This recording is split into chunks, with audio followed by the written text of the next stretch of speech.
우리 할렐루야 찬양대가 굉장히 신나고 기쁜 찬양을 하셨는데 굉장히 뭔가 절제하시는 느낌이 들었어요. 뭔가 몸을 흔들어야 되는데 이게 이렇게 해도 되나 여러 가지로 고민하시는 그런 것들이 있었는데 얼마든지 하셔도 됩니다. 네.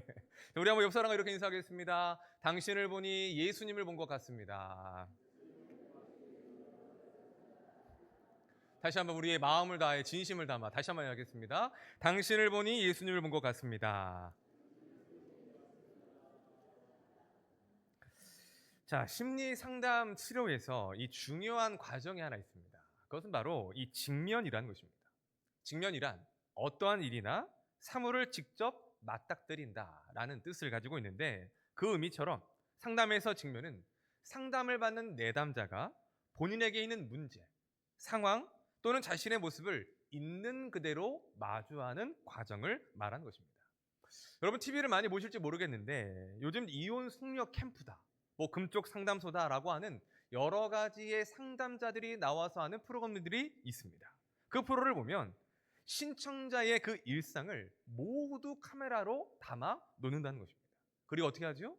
그것을 함께 패널들과 보면서 이렇게 서로 이야기를 나누는데 그 과정에서 많은 부분이 깜짝 놀랄 때가 있다는 것입니다. 무엇을 보고 놀랐느냐? 카메라에 비친 내 모습, 모니터에 비춰진 내 행동과 말을 보면서 놀란다는 것입니다. 내가 저렇다고? 내가 저런 표정을 짓는다고? 내가 우리 아내에게, 내 남편에게, 우리 자녀에게 저런 말을, 저런 행동을 한다고 하면서 매우 큰 충격을 받게 되는 것입니다. 왜냐하면 자신이 알지 못했던, 인식하지 못했던 그런 있는 그대로의 모습을 그 모니터 화면을 통해 확인하기 때문인 것입니다. 이것이 일종의 직면인 것입니다. 직면의 과정에서 문제가 되는 상황을 먼저 마주합니다. 그리고 그때에 자신의 마음과 행동, 어떻게 행하는지를 마주합니다. 그 과정에서 내담자는 자신이 알지 못했던 또는 인정하지 못하고 받아들이지 못했던 자신을 객관적으로 볼 수가 있게 되는 것입니다. 마치 깨끗한 거울을 내 눈앞에 두고 자신을 비추어 보듯이 말입니다. 직면하는 과정은 불편한 진실을 마주하는 것과 같다고 말합니다. 그래서 그 과정 속에서 감정이 폭발하고 하염없이 울거나 또는 화를 내는 사람이 생겨나기도 합니다. 그 자리를 박차고 일어나 뛰쳐나가는 그러한 내담자도 있다는 것입니다. 그래서 상담가도 내담자에게도 가장 어려운 과정 중에 하나가 바로 이 직면의 과정이라고 말합니다. 자, 그럼에도 이 직면은 치료와 회복에서 반드시 필요한 과정입니다. 직면에서 인정할 것을 인정하고 받아들일 것은 받아들여야만이 그 다음의 단계, 치료와 회복으로 나아갈 수가 있기 때문인 것입니다. 미국의 유명한 상담가였던 칼 로저스는 이런 말을 했습니다. 진정한 나를 발견한 것은 고통스럽지만 가장 만족스러운 경험이다. 내가 나 자신을 있는 그대로 받아들일 때 비로소 변화할 수 있다라고 말을 합니다. 자, 이런 원리는 우리의 신앙생활에서도 동일한 것 같습니다. 로마서 12장 2절은 이렇게 말씀합니다. 우리 함께 읽어보겠습니다. 시작. 너희는 오직 마음을 새롭게 함으로 변화를 받아. 아멘. 여러분, 성도는 어떤 존재입니까? 날마다 변화하는 사람이 바로 성도라는 것입니다. 죄인 되었던 옛 사람에서 의와 거룩의 새 사람으로 변화하는 존재. 날마다 예수님을 바라보고 그래야 예수님을 닮아가는 예수님처럼 변화하는 존재가 바로 성도인 것입니다. 그러면 그 변화를 위해 무엇이 필요할까요? 바로 하나님의 말씀이 필요합니다. 말씀이라는 거울 앞에서 우리의 모습을 직면하는 과정이 필요한 것입니다. 하나님의 말씀 앞에서 자신의 삶과 내 생각과 내 마음과 나의 영적인 상태를 마주하는, 있는 그대로의 내 모습을 마주하고 알아가는 그와 같은 작업이 필요한 것입니다. 신앙이 성숙한 이들의 중요한 특징이 있습니다. 그것은 말씀을 가까이 한다는 것입니다. 단순하게 말씀에 대한 지식, 성경적인 지식을 많이 아는 차원, 많은 말씀을 암송하는 차원의 말이 아닙니다. 말씀을 통해 그들은 자기 자신의 삶을 돌아본다는 것입니다. 말씀을 거울로 삼아 있는 그대로의 자신의 모습을 직면합니다.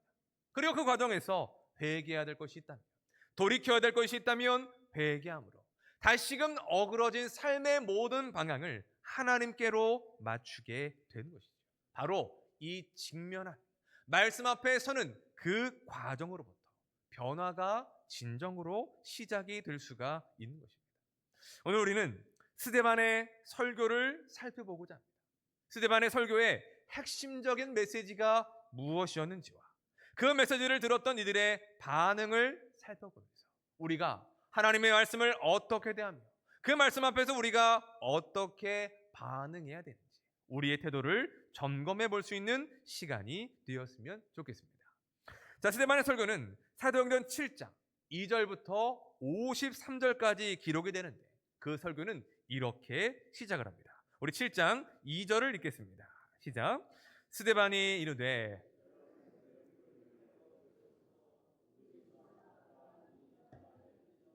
메소포다미아에 있을 때에 영광의 하나님이 그에게 보여. 아멘. 자, 스데반의 설교는 믿음의 조상인 아브라함으로부터 시작합니다. 왜냐하면 이 이스라엘이라는 나라, 이스라엘이라는 이 민족은 아브라함으로부터 시작이 되고 하나님께서 그에게 주신 약속으로부터 시작되고 있기 때문입니다. 그리고 이어지는 이삭, 야곱, 요셉, 그리고 모세를 넘어 다윗과 솔로몬까지 등장을 하는데 약 1000년 동안의 이스라엘의 역사를 언급한 것입니다. 자, 그 주제는 크게 두 가지로 요약할 수가 있는데 첫 번째는 약속대로 행하시는 하나님을 나타내고 있습니다. 성경에서 하나님은 약속의 하나님, 언약의 하나님으로 나타나십니다. 하나님은 갈대아 우르에서 하나님을 모르고 우상을 섬기던 아브라함을 부르시며 인도해 내십니다. 그리고 두 가지의 약속을 주시죠. 자, 우리 5절 말씀 보겠습니다. 5절 시작. 그러나 여기서 발붙일 만한 땅도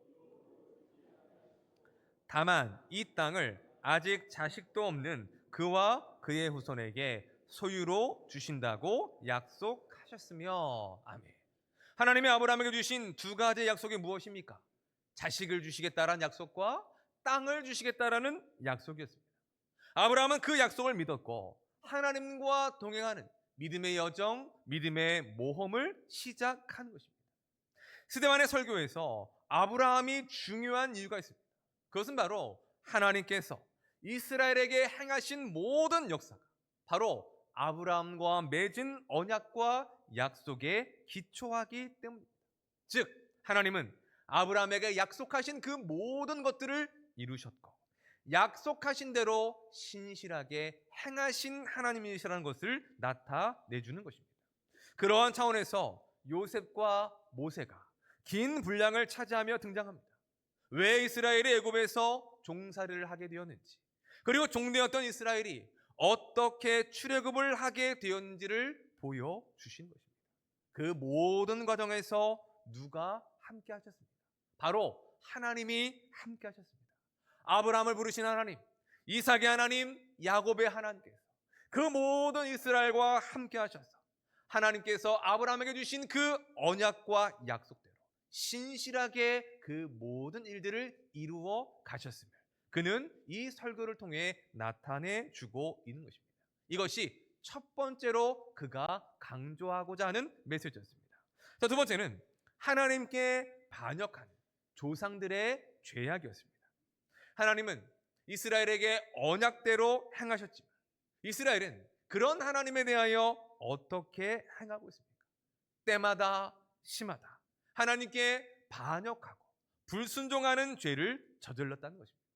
가장 먼저 언급되는 것이 바로 요셉을 팔았던 조상들의 죄악입니다. 구절을 보면 여러 조상이 요셉을 시기하여 애굽에 팔았더니라고 말씀하고 있습니다.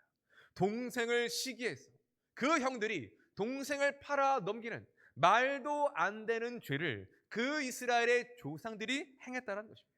자, 이어서 39절, 40절 말씀을 보겠습니다. 시작. 우리 조상들이 모세에게 복종하지 아니하고자 하여 거절하며 도리어 애굽으로 향하여 아론더러 이르되 우리를 인도할 신들을 우리를 위하여 만들라. 어떻게 되었는지 알지 못하노라 하고. 아멘. 하나님은 모세를 통해 이스라엘을 출애굽시키셨습니다. 그리고 모세를 통해 이스라엘의 필요를 공급하시며 그들을 돌보아 주셨습니다.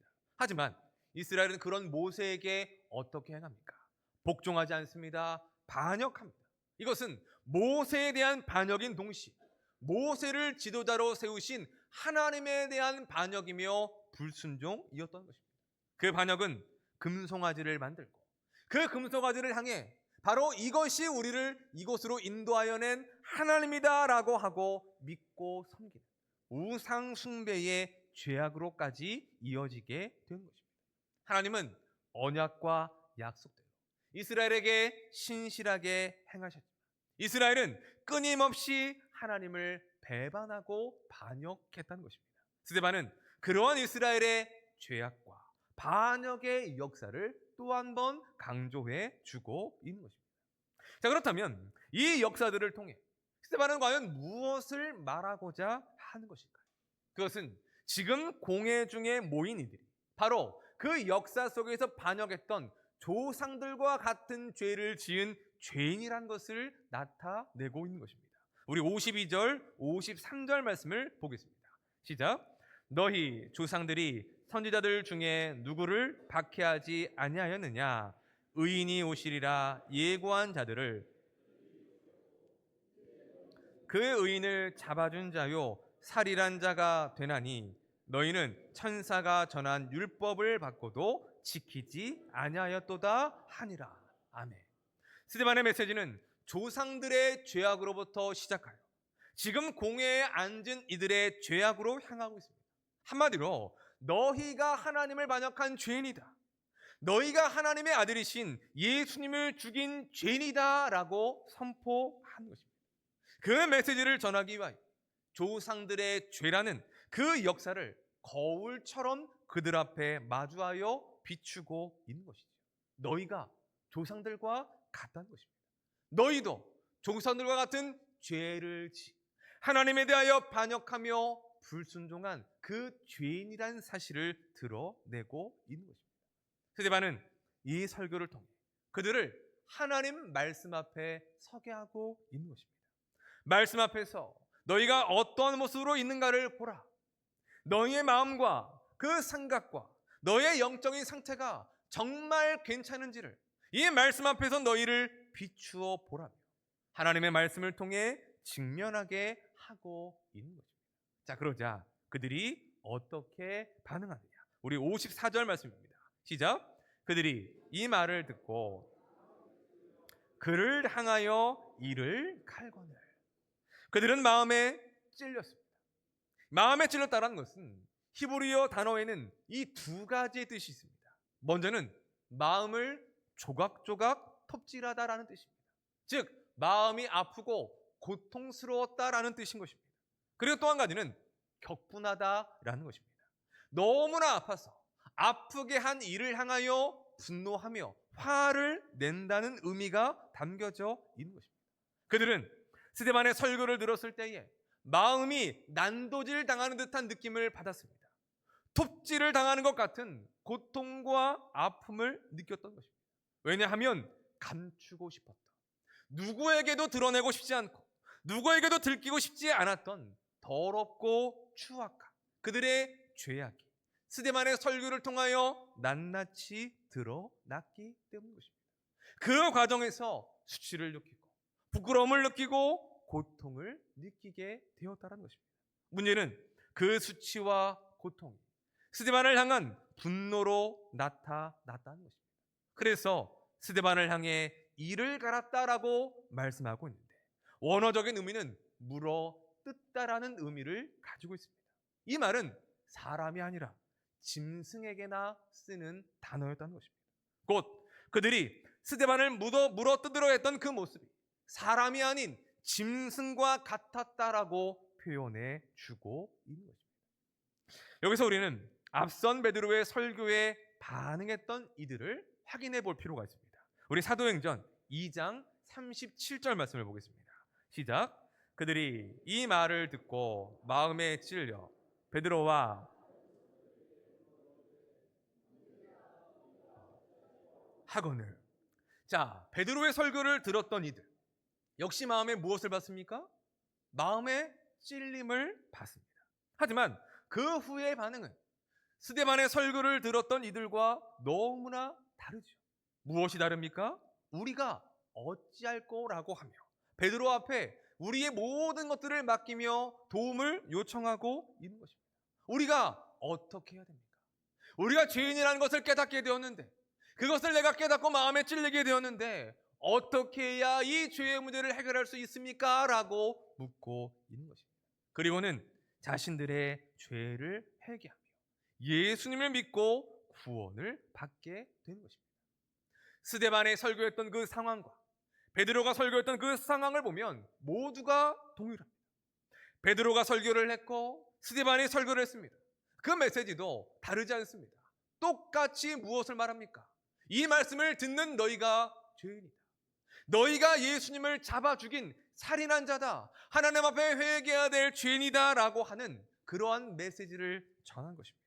청중들을 말씀 앞에 서게 하고 말씀의 거울 앞에 그들의 모습을 직면시켜 그들의 죄악을 드러냈던 것입니다. 하지만 메시지를 들었던 이들의 반응은 확연하게 갈라집니다. 베드로의 설교를 들었던 이들은 마음에 찔렸고 그래서 회개하여 예수를 믿어 구원을 받게 됩니다. 반면 스데반의 설교를 들었던 이들은 똑같이 마음에 찔렸지만 오히려 스데반을 돌로 쳐 죽이며 스데반을 물어뜯고자 하는 그와 같은 또 다른 죄를 범하게 된다는 것입니다. 왜 이러한 상반되는 결과가 나타나는 것일까요? 베드로가 스데반보다 설교를 잘해서입니다. 스데반이 설교가 참을 수 없을 만큼 너무나 길었기 때문입니다. 그렇지 않습니다. 학자들은 설교만 봤을 때 베드로의 설교보다 스데반의 설교가 더 훌륭한 설교라고 말하기도 합니다. 즉 설교자, 그들이 전했던 메시지와는 아무런 상관이 없다는 것입니다. 그럼 무엇 때문일까? 그것은 그 말씀을 들었던 청중의 마음의 상태에 있는 것입니다. 말씀이라는 거울에 비친 자신의 죄, 자신의 그 추악한 모습을 인정하느냐, 받아들였느냐에 따라서 전혀 다른 반응이 나오게 되었다라는 것입니다. 여러분들은 사진을 찍는 것을 좋아하시는지 모르겠습니다. 젊은 사람들, 특별히 사춘기나 이제 좀 이쁘고 멋진 그런 나이대가 있지 않습니까? 그런 사람들 보면 자신의 얼굴과 그 모든 것들을 사진으로 남기는 것을 굉장히 좋아합니다. 근데 어느 순간, 어느 나이대가 되면 어떻게 되느냐?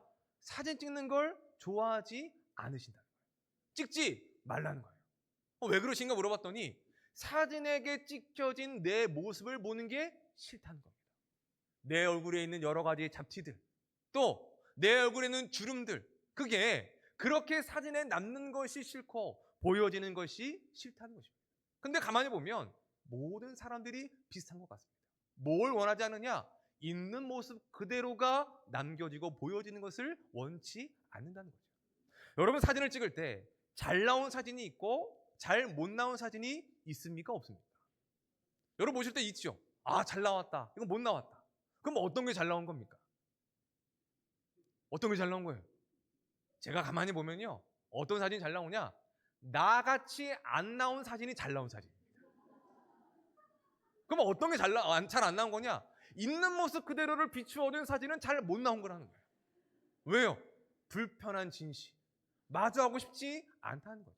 그래서 가능하면 뽀샤시하게, 가능하면 뭔가 깎아주고 눈도 좀 커지는 그런 모습, 미화되고 꾸며진 모습을 볼 때 아, 사진 잘 나왔다 라고 하며 흐뭇해 한다는 것입니다. 말씀을 볼 때, 직면할 때 우리가 이러한 반응을 보인다는 것입니다. 말씀을 통해 드러난 자신이 죄인임을 깨닫게 되었습니다. 인정하고 받아들이는 사람들, 예수님을 믿고 구원을 받게 됩니다. 그러나 인정하지 못하고 받아들이지 못한 이들은 화를 냅니다.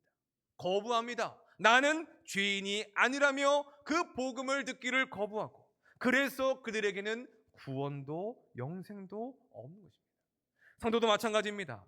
예수님을 믿는다고 하지만 날마다 말씀 앞에서 자신을 비추어 보는 사람, 나의 죄를 인정하고 내가 하나님 앞에 죄인임을 인정하고 받아들이는 사람에게는 삶의 변화가 있게 된다는 것입니다. 그 모든 것들을 내려놓고 회개함으로 예수님께서, 성령께서 나의 삶을 만져주시기를 바라는 그러한 기도와 애쓰는 모습으로 나아가기 때문인 것입니다. 하지만 말씀 앞에 자신을 비추지 않는다면 지금 자신의 상태를 온전히 알 수가 없다는 것입니다. 또한 말씀을 통해 내 상태를 깨달아 알게 되었지만 그것을 인정하지 못하고 그것을 받아들이지 못한다면 그에게는 어떠한 삶의 변화도 있을 수가 없는 것입니다. 사랑하는 여러분, 오늘의 말씀을 통해서 우리는 우리가 말씀을 어떻게 대해야 되는지, 또한 우리의 변화를 위하여 무엇을 해야 될지에 대한 중요한 원리를 깨닫게 됩니다. 그게 세 가지가 있습니다. 우리 함께 읽어보겠습니다. 시작. 말씀 앞에서 우리를 직면해야 합니다. 이것이 첫 번째 과정입니다. 말씀이란 거울 앞에 우리 자신을 비추어 보는 것, 하나님과의 관계가 어떠한지, 우리의 행동의 말과 우리의 모든 삶이 어떠한지 말씀이라는 거울 앞에 정직하게 있는 그대로 비추어 볼 수 있어야 한다는 것입니다. 여러분, 하나님께서 우리에게 말씀을 주신 이유가 무엇입니까? 디모데후서 3장은 하나님의 사람으로 온전하게 하시기 위함이다라고 말씀하고 있습니다. 날마다 우리의 마음을 새롭게 하여 변화되는 삶, 그리하여 온전한 하나님의 사람이 되게 하기 위하여 교훈도 책망도 바르게 함도 의로 교육하기 위한 그 말씀을 우리에게 허락해 주셨다는 것입니다. 그러면 어떻게 그 일들이 이루어질 수 있습니까? 말씀 앞에 서야 한다는 것입니다. 말씀 앞에서 우리가 어떠한 사람인지, 어떠한 존재인지를 직면하고 바로 알아야 하는 것입니다. 말씀의 거울을 통해 우리의 삶을 돌아보는 것, 비추어 보는 일이 필요하다는 것이죠. 우리는 스스로를 괜찮은 사람이고 또한 괜찮은 인생이라고 생각하는 경향이 있습니다. 그렇게 나쁜 사람이 아니라고, 나는 매우 상식적인 사람이라고 생각하기도 한다는 거죠. 하지만 말씀에 비추어 놓고 보면 우리의 모습이 어떻게 드러납니까? 숨길 것이 없는 우리의 모든 것이 드러나게 되었습니다. 은밀하게 감추어 놓은 추악한 우리의 밑바닥, 겉으로는 그렇게 말하지 않지만, 행동하지 않지만 우리의 밑바닥에 있는 그 모든 죄악들을 말씀을 통해 보게 하신다는 것이죠. 그렇기 때문에 그 과정은 아픈 것입니다. 그렇기 때문에 그 과정은 고통스럽고 수치스럽기도 한 것입니다. 그럼에도 직면의 과정은 반드시 필요하다는 것이죠. 죄인임을 알아요. 내가 하나님 앞에 지은 그 죄가 어떠한지를 깨달아요. 죄와 용서를 구하는, 또한 죄의 문제를 해결하는 과정으로 나아갈 수가 있기 때문인 것입니다. 그렇기에 우리는 말씀을 가까이 해야 되는 것이고 말씀 앞에 늘 우리 자신을 직면해야 한다는 것입니다. 자, 두 번째입니다. 함께 읽어보겠습니다. 시작. 깨닫게 하신 하나님은 우리를 정죄하시는 분이 아니십니다. 또한 우리의 부끄러움을 드러나게 하셔서 망신 주시고자 하시는 분도 아니십니다. 많은 이들은 자신의 감추어진 것들이 드러나는 것을 두려워합니다. 이 모습을 사람들이 말면 어쩌지?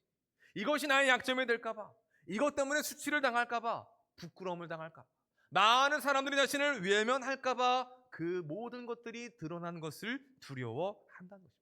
그런데 여러분 아십니까? 하나님은 이미 우리를 다 알고 계신다는 것입니다. 더 중요한 것은 그럼에도 불구하고 우리를 떠나시거나 네가 어떻게 그런 삶을 살 수 있느냐, 네가 그러고도 하나님의 사람이냐라고 말하며 정죄하고 떠나시는 것이 아니라 그러한 우리를 사랑하시고 우리의 곁에 머물러 계시며 항상 우리의 상한 마음과 영혼을 회복하고 치료하기를 원하시는 분이 바로 우리의 하나님이시라는 것입니다. 그렇기 때문에 우리는 말씀 앞에서 우리의 모든 것들이 다 드러난다 할지라도 두려워할 필요가 없습니다. 왜 그렇습니까? 하나님께서 우리의 가장 안전한 피난처예요. 우리의 요새가 되시기 때문입니다. 하나님 앞에서는 감출 것도 없고 감출 필요도 없고 감추어질 것도 없다라는 사실을 알며 모든 것들을 드러내도 우리의 영혼과 우리의 삶이 안전하기 때문인 것입니다. 그것을 믿는다면 우리는 말씀을 통해 깨닫게 하시 우리의 자신, 우리가 죄인임을, 우리의 죄와 허물을 인정하고 받아들여야 하는 것입니다. 이제 마지막입니다. 세 번째, 함께 읽겠습니다. 시작. 예수님을 믿고 의지해야 합니다. 자, 우리가 어찌할 거라고 반응했던 이들에게 베드로는 이렇게 말합니다. 사도행전 2장 38절입니다. 시작. 베드로가 이르되 너희가 회개하여 죄 사함을 받으라. 그리하면 성령의 선물을 받으리니. 아멘. 왜 예수님을 믿으라고 하는 것입니까? 예수님이 우리의 구원자가 되시기 때문입니다. 우리의 죄의 문제를 해결해 주실 수 있는 어떠한 추악한 죄라 할지라도 능히 덮어주시고 품어주시고 용서해 주실 수 있는 유일한 구주가 되시기 때문입니다. 또한 우리에게는 상처와 아픔을 아시고 그것을 품어주시는 분이시며 우리의 연약함을 도우실 수 있는 분이 바로 예수님이신 것입니다. 그런 의미에서 예수님만이 우리의 소망이며 예수님만이 진정한 복음이 되는 것입니다. 그래서 언제나 성도된 우리에게 정답은 예수님밖에 없는 것입니다. 기승전이 어떻게 되든지 그것과는 상관없이 항상 우리의 결론은 예수님이 되셔야 하는 것입니다. 길과 진리와 생명이 되시는 그 예수님을 믿고 의지할 때 우리는 예수님 안에서 변화되는 삶, 우리의 모든 죄가 사함을 받는 삶, 그리하여 온전한 하나님의 사람으로 변화할 수 있는 그러한 삶이 될 수가 있는 것입니다. 사랑하는 여러분, 오늘의 말씀을 통해 우리의 신앙의 생활을 돌아보았으면 좋겠습니다.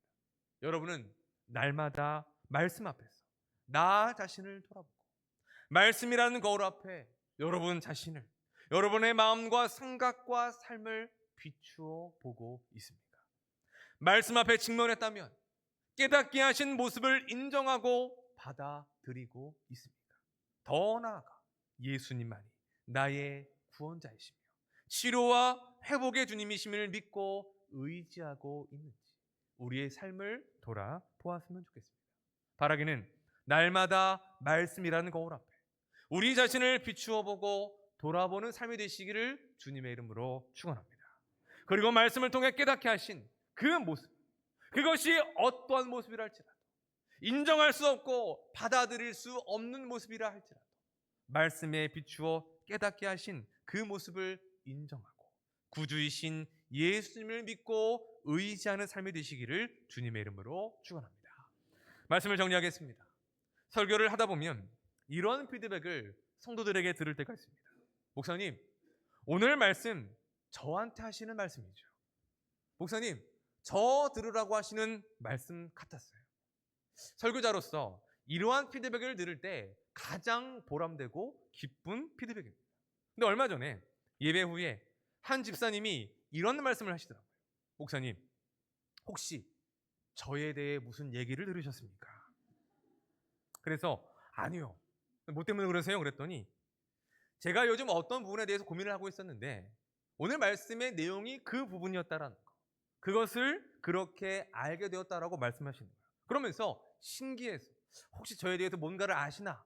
들으셨나? 그래서 이 말씀을 하시는 게 아닌가라고 여쭤봤다는 겁니다. 그렇게 얘기를 나누고 웃고 헤어졌는데 몇 분 후에 또 다른 층에서 그 집사님을 만났습니다. 근데 또 집사님이 이렇게 물으시는 거예요. 목사님, 정말 혹시 저희 집사람이나 아내에게 집사람이 아니죠. 네, 아내에게 무슨 얘기를 들으신 거 아닙니까? 너무 신기하고 궁금해서 또 물어보시는 거예요. 제가 그분을 보면서 이런 생각이 들었습니다. 설교를 들으면서 말씀을 들으면서 그 말씀이 나에게 주시는 말씀이다라고 생각하고 받아들이는 그분의 마음과 믿음이 참 귀하다라는 생각입니다. 여러분, 많은 경우에 반대일 때가 더 많습니다. 말씀을 들으면서 나 자신에게 적용하고 나를 향한 말씀이라고 나 자신을 돌아보는 것이 아니라 자꾸 다른 사람들을 끼워 맞추고 다른 사람들에게 적용시킨다는 것입니다. 예배를 드린 이후에 이렇게 돌아가는 부부들이 있다고 합니다. 남편은 아내에게 이렇게 말합니다. 여보, 오늘 목사님 말씀 들었지? 당신에게 하시는 말씀 같았어. 그러면 아내는 뭐라고 말합니까? 발끈하며 아닌 것 같은데? 당신 들으라고 하시는 말씀 같았는데? 이렇게 말한다는 거죠. 예배 잘 드리고 돌아가는 길에 뭐 하며 갑니까? 다투고 싸우고. 그래도 다행히 저한테 그걸 물어보지는 않으시더라고요. 누구를 향한 말씀인지. 말씀 앞에 자신을 비추지 않고 자꾸 다른 일을 비추는 모습으로 살아갈 때가 있다는 것입니다. 설교는 다수의 대중을 향해 선포됩니다. 하지만 하나님께서는 그 설교를 각각 개개인에게, 여러분에게 선포되게 하십니다.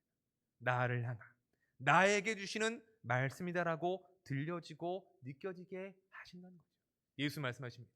들을 귀 있는 자들은 들으라. 들을 귀 있는 자가 하나님의 말씀을 나를 향한 말씀이라고 믿고 받아들이는 사람들이라는 것입니다. 그것이 하나님께서 우리에게 주시는 은혜인 것입니다. 그래서 우리는 예배를 드릴 때마다, 말씀을 대할 때마다 이렇게 먼저 기도해야 됩니다. 하나님, 이 예배가 하나님 앞에서 정직하게 서는 시간이 되게 하여 주옵소서. 말씀 앞에서 나를 돌아보게 하시고 선포되는 말씀이 나를 향한 말씀으로 믿고 받아들이며 돌이켜야 될 것과 회개할 것들이 있다. 그것을 인정하고 받아들여 하나님께로 가까이 나아가는 내가 되게 해달라고 기도할 수 있어야 하는 것입니다. 그렇게 기도하고 예배하는 이들, 그리고 말씀 앞에 서는 이들에게 하나님은 날마다 새롭게 하시는 은혜를, 온전한 하나님의 사람이 되게 하시는 역사를 이루어 가시는 것입니다. 변화는 선포된 하나님의 말씀을 받아들이고 말씀에 비추어진 나 자신을 있는 그대로 받아들이는 것으로부터 시작되기 때문입니다.